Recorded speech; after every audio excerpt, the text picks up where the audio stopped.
This week, I began the long process of turning forest into pasture. We live on 200 acres of woods, but all of our property is in a managed forest law program, so that really limits what we can do with our land.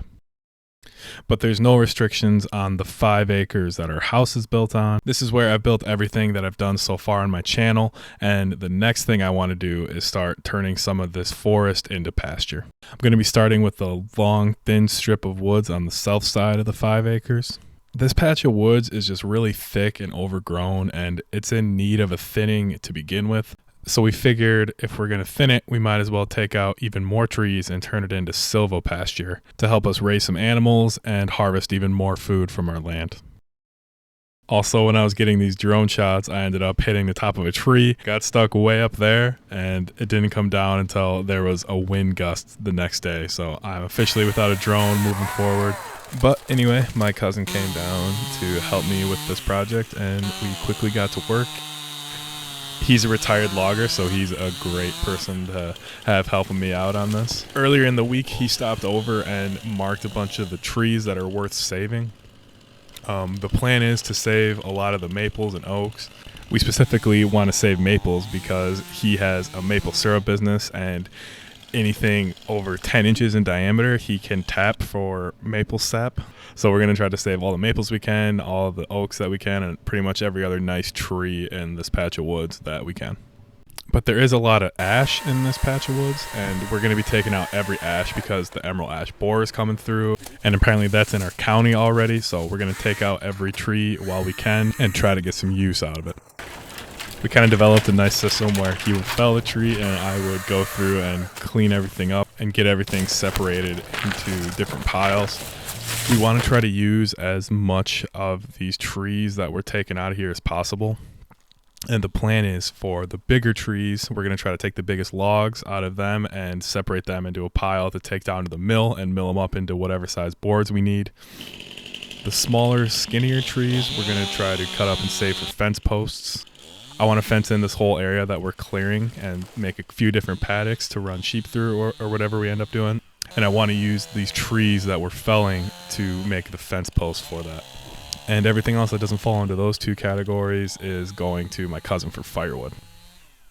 He needs a lot of that for his maple syrup business and for heating his home. So we're making use of all of these trees.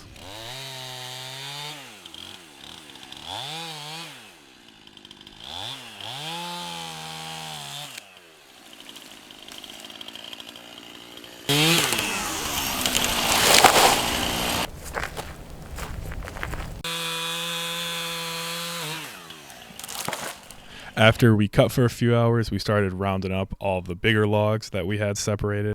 And my cousin took these down to the mill and got a huge pile going there. It's really nice that he has a mill so readily available and close by because we can turn these huge logs into dimensional lumber, and we should be able to pretty much have all the lumber we're going to ever need in our building projects for the next few years at least.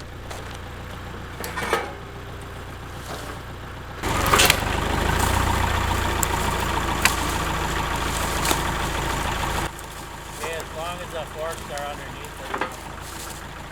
Okay.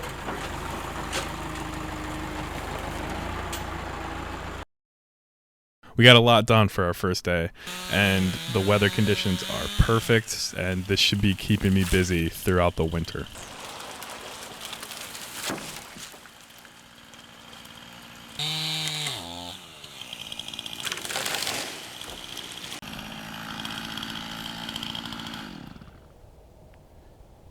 So John would fell a tree across our driveway. I would work on getting everything cleaned up and all the logs separated into their respective piles. And all while that was going on, I would work on these little ironwoods that were growing on the north side of this patch that we're clearing. And John would fall all the bigger trees, and I would go through and kind of clear what I can and drag all these into the woods. The plan is to fence off this area and run some chickens through here and some mobile chicken coops and plant behind them. But I will be getting into all of that in greater detail in later videos. But this was a good jump start on this project this week. I would say all in all, we ended up getting about a quarter of the way done. probably even less than that. But we already have a huge pile of fence posts, a huge pile of boards that are going to be milled and cut into any size lumber that we're going to need. And John has like 2 truckloads of firewood out of all this. So all in all, it's going really well so far. And this is also a great use of time in the winter because it's harder to do things outside, but this is something that actually is better in these weather conditions. So it all worked out, and I'm excited to get this whole thing cleared out and turned into pasture eventually. Worst case, we cleared these woods that needed to be thinned anyway, and we have a bunch of lumber saved up for everything we're going to be building in the coming years. So this is day 2 of all of this, and as you can see, we got some snow during the night, and we really focused on getting all of the bigger trees down in this first area that we're clearing. I can do the smaller trees by myself, so whenever John's around, we focus on getting the bigger ones down and cleaned up, especially when we have the tractor on hand and we can get the bigger logs down to the mill right away. Also, we have a camera set up on the deck of our house to time-lapse this entire process. So I'm really excited to see what that looks like at the end. Going from these woods in the winter to clearing them out, to fencing the whole area, getting chickens in there, turning it into pasture. It's going to be a really cool video at the end. Next stop was the mill. We had a pretty big pile of these huge ash trees that we felled. I think it was somewhere about like 14 logs. And we're not even a quarter of the way through all of the woods that we're going to be turning into pasture, so we should have a lot of lumber at the end of all this. Anyway, we got down to the mill. He would grab a couple logs on the forks of his tractor, put it up to the mill. I would put it on, we'd secure it, and then we'd square all 4 sides. And some of the skinnier ones I just left as 4x4, 5x4 posts, whatever they were. And the longer ones will be cut into 2x3s and 2x6s. So we're going to have an assortment of lumber moving forward when this is all said and done. And we should have pretty much everything we need to complete every building project we can think up for the next few years. We want to build some mobile chicken coops, maybe some permanent structures for any animals we put in the paddocks of pasture that we're trying to create.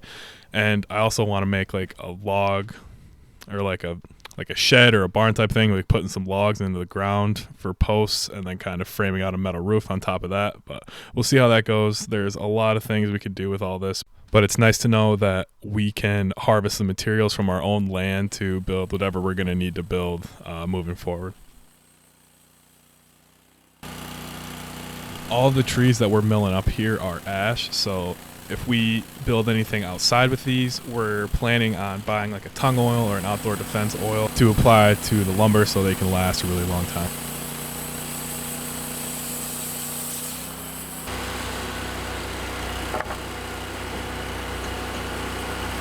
See what's happening now? Because of this bark here, it's slipping past.